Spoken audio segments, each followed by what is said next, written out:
আলাইকুম এভরিওয়ান। আমি আহমেদ অনিক, পড়াশোনা করছি ডিউ টেকনোলজি ইউনিটের অন্তর্ভুক্ত ফরিদপুর ইঞ্জিনিয়ারিং কলেজের ডিপার্টমেন্ট অফ সিএসসি-তে। আজকে আমাদের টিডি সিরিজের মানে হচ্ছে থার্সডে ডুয়ালিটি সিরিজের এপিসোড 2 তে আপনাদেরকে ওয়েলকাম।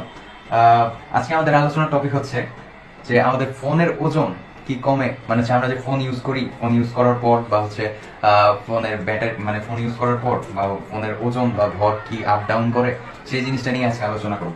ঠিক আছে, তাহলে চলেন দেখি এখন ফোনের ওজন কমে কি বাড়ে, এই জিনিসটা আমরা কিভাবে, ওজন মানে কি আসলে ফোনের ভর। ঠিক আছে, ভর জিনিসটা কি, যে এম, ফিজিক্সের টার্মে ভর ভর জিনিসটা কি এম। এখন আমাদের ফোনে কি কি থাকে, মানে ফোনে এক্সটার্নাল বিভিন্ন জিনিস থাকে, হার্ড ড্রাইভে বিভিন্ন জিনিস থাকে। যেমন এক্সটার্নাল বলতে এই যে ফোনের টাচ স্ক্রিন আছে, ডিসপ্লে আছে, পরে হচ্ছে কভার, পরে শিল্ড, মাদারবোর্ড, প্রসেসর যা আছে। বাট এইগুলার যে ভর, এটা তো একটা ফিক্সড, মানে এগুলো তো চেঞ্জেবল না। বাট আমরা ফোনে যে ব্যাটারি যে চার্জ দিতে করি বা চার্জ দিই ফোনের ব্যাটারিটাকে, সেটা কি, মানে হচ্ছে মানে সেই জায়গায় আমরা কিছু আপ ডাউন করি, যে ইলেকট্রিসিটি পাসের মাধ্যমে সেই ফোনটাকে আমরা চার্জ দিতে করি। ঠিক আছে, তাহলে ওই ফোনের ব্যাটারির সাথে কিছু না কিছু ভাবে কানেক্টেড হবে, যে ফোনের ওজন কমা বাড়া নিয়ে। ঠিক আছে, ফোনের ব্যাটারির সাথে মানে হচ্ছে ইলেকট্রিক যে ওয়েভ, এটা নিয়ে যেহেতু কানেক্টেড, তাহলে কি বলতে পারি যে ইলেকট্রিসিটিটা আমরা কিভাবে হিসাব করি, জুলে। জুল মানে হচ্ছে কাজের একক, যেটা জুল বা শক্তি, সেভাবে। তাহলে এখন আমরা যদি কাজের এককে আসি বা হচ্ছে যে যে শক্তিতে আসি, তাহলে সেটাকে আমরা কি ই দিয়ে প্রকাশ করতে পারি, বা হচ্ছে যেটাকে জুল। ঠিক আছে, তাহলে এই দুইটা টার্ম মিলাই আমরা কি লিখতে মানে কিভাবে প্রুফ করতে পারি যে ফোনের ওজন কমে কি বাড়ে, সেটা হচ্ছে E equals to MC square, এই সূত্র দিয়ে। ঠিক আছে, আর এটা কিছু সূত্র আইনস্টাইনের সমীকরণ। ঠিক আছে, আচ্ছা, তাহলে আমরা জানি ফোনে কি থাকে, একটা লিথিয়াম আয়ন ব্যাটারি থাকে, যেটা ইলেকট্রোকেমিক্যাল চার্জে চার্জিত হয়। ঠিক আছে, আর আমরা ফোনের ওজন কমে কি বাড়ে, সেটা ফোনের ব্যাটারি কি আইনস্টাইনের সমীকরণ ফলো করে, সেটা দিয়ে আমরা প্রুফ করার ট্রাই করি। আচ্ছা, তাহলে ফার্স্টে আসি যে আমাদের ফোনের যে ব্যাটারি, সেটা মিনিমাম কত হয়ে থাকে। যেমন আমার ফোনেরটা ধরতে গেলে 5000 মিলি অ্যাম্পিয়ারের ব্যাটারি।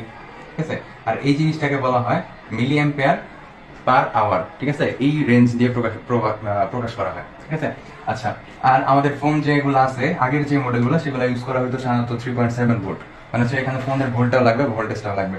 হ্যাঁ, সেগুলো হচ্ছে 3.7 বলছিল, বা এখন যেগুলো সেগুলো হচ্ছে 3.8 থেকে 4 ভোল্টের কাছাকাছি। তো আমরা এভারেজ মান 3.8 ভোল্ট ধরে নিই। ঠিক আছে, ভোল্টেজটা। তাহলে আসলে আমরা প্রুফ করার ট্রাই করি যে কিভাবে ফোনের ওজন কি কমে কি বাড়ে, বা ভর কি কমে বা নাকি বাড়ে। ঠিক আছে, তাহলে ফার্স্টে আমাদের কি করতে হবে, ফার্স্ট যে এটা 3টা স্টেপে করতে পারি। ফার্স্ট স্টেপ কি, আমরা মিলি অ্যাম্পিয়ার আওয়ারকে শুধু অ্যাম্পিয়ার আওয়ারে কনভার্ট করব।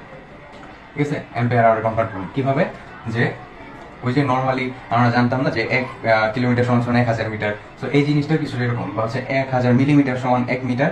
তো এরকম টাইপের, যে 1000 এম্পিয়ার সমান 1000 মিলি অ্যাম্পিয়ার সমান 1 এম্পিয়ার। তো ওইভাবে কনভার্ট করতে পারি। তো এখানে কি লিখতে পারি, যে 5000 milli ampere hour is equals to কি লেখা যায়, যদি এম্পিয়ারে শুধু নিতে চাই তাহলে 5000 বাই 1000 এম্পিয়ার আওয়ার। ঠিক আছে, তাহলে কত থাকে, 5 এম্পিয়ার পার আওয়ার। ঠিক আছে, আচ্ছা, এখন সেকেন্ড স্টেপটা কি, আচ্ছা সেকেন্ড স্টেপটা মুছে করি। আচ্ছা না, এখানে করি। সেকেন্ড স্টেপটা কি, সেকেন্ড স্টেপটা হচ্ছে যে এম্পিয়ার আওয়ারকে আমরা ওয়াট আওয়ারে কনভার্ট করব, ওয়াট আওয়ারে। ঠিক আছে, আচ্ছা, এখন এর জন্য একটা ফর্মুলা আছে, কি সূত্র, যে watt hour is equals to ampere hour into volt, বা হচ্ছে মানে আমরা যে ভোল্টেজটা পাই না, সেই ভোল্টটা। ঠিক আছে, এত ভোল্ট। এখন এটা যেহেতু আমরা কত পাইলাম, 5 এম্পিয়ার আওয়ার, তাহলে এটাকে যদি ওয়াট আওয়ারে কনভার্ট করতে চাই, তাহলে কি হবে, যে watt hour is equals to এই যে 5 এম্পিয়ার আওয়ার, আর ভোল্টটা কত, এই যে 3.8 ভোল্ট, ফোনের ভোল্টেজ 3.8 ভোল্ট।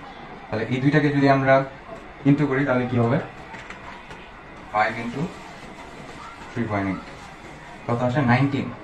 ঠিক আছে, 19। এখন ওয়াট আওয়ারের এককটা কি, ওয়াট আওয়ারের একক হচ্ছে, আচ্ছা ওয়াট আওয়ার এর একক কি, এটাকে হচ্ছে এখন আমাদের জুলে কনভার্ট করা লাগবে। মানে এটা কি, ওয়াট আওয়ার এর একক হচ্ছে ওয়াট আওয়ার, আর এটাকে আমাদের কি জুলে কনভার্ট করা লাগবে। তাহলে জুলে কনভার্ট করবো কিভাবে, এখন থার্ড স্টেপটা দেখি। ঠিক আছে, এক নাম্বারটা মুছে দিই, থার্ড স্টেপটা উপরে করতেছি। থার্ড স্টেপ কি, যে ওয়াট আওয়ারকে আমাদের জুলে কনভার্ট করা লাগবে, বা হচ্ছে শক্তিতে কনভার্ট করা লাগবে, যে কত পরিমাণ বৈদ্যুতিক শক্তি সেটা। তাহলে জুলে কনভার্ট করলে কি আসে আমরা জানি, মানে সূত্র কি আছে, 1 watt hour is equals to 3600 joule. ঠিক আছে, মানে 1 ওয়াট আওয়ার সমান সমান 3600 জুল। তাহলে এখানে কত পাইছি আমরা 19 ওয়াট আওয়ার। তাহলে 19 ওয়াট আওয়ার সমান কত লিখতে পারি 3600 ইন্টু 19 জুল।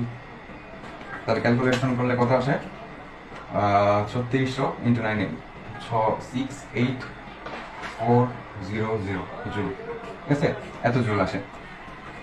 তাহলে আমাদের যে 2 নম্বর ছিল, আমাদের যে ফার্স্টে আইনস্টাইনের সমীকরণ ছিল, এখানে কি ছিল যে E = mc স্কয়ার, তাই তো? তাহলে এই এমটা হচ্ছে এই ইটা কি, ইটা হচ্ছে যে শক্তিটা হচ্ছে 68400 জুল। এটা হচ্ছে ই এর ভ্যালু। সি এর মান তো আমরা জানি আলোর বেগ। তাহলে এখানে যে এমটা বের হবে সেই এমটা কি, যে আমাদের চার্জিত হওয়ার পর ফোনের যে ভর, মানে হচ্ছে যে আমরা যে ফোন চার্জ দিই 0 থেকে 100%, মানে এতটুকু চার্জ হওয়ার পর ফোনের ভরটা কতটুকু চেঞ্জ হবে সেটা বের হয়ে যাবে। তাহলে কি m = কি লিখতে পারি E/c স্কয়ার।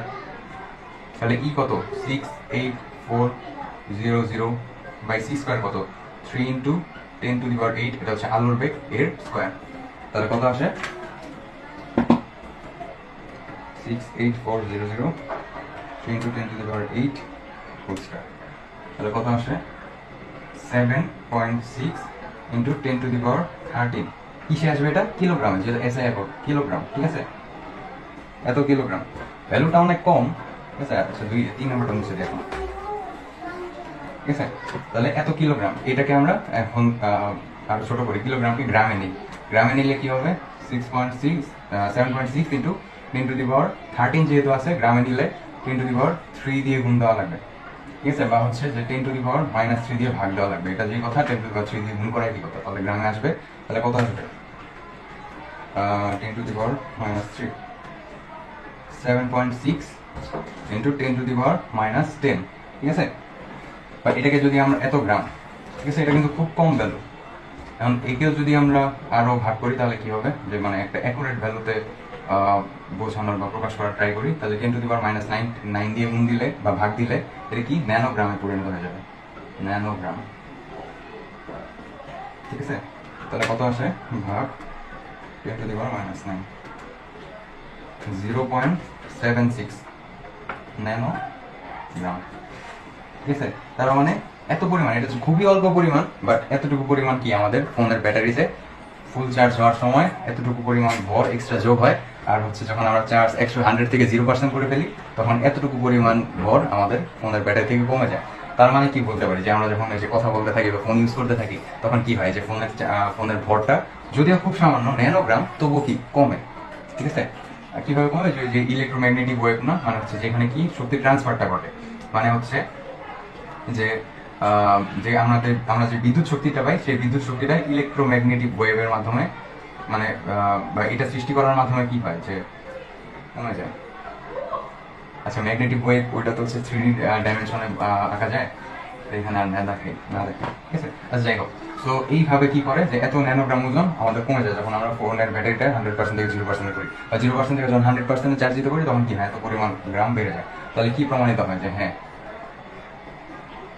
ফোনের ভর কমে। ফোনের ভর বলতে কি, যে ব্যাটারি সেলের ভরটা আসলে কমে যায় যখন আমরা ফোনটা ডিসচার্জ করি, বা হচ্ছে 100 থেকে 0% আসি এইভাবে। তো ওই পার্সেন্টেজ অনুযায়ী কম বেশি হইতে পারে, বাট এতটুকু, যদিও খুব কম, বাট এটা কি কম। ঠিক আছে, তাহলে আজকের থার্ড ডুয়ালিটির এপিসোডে এই পর্যন্তই ছিল। নেক্সট আরো কোনো ইন্টারেস্টিং ফিজিক্স রিলেটেড বা হচ্ছে সায়েন্স রিলেটেড ভিডিও নিয়ে আপনাদেরকে জানানোর আমন্ত্রণ জানাচ্ছি। আজকে এই পর্যন্তই। Thank you everyone.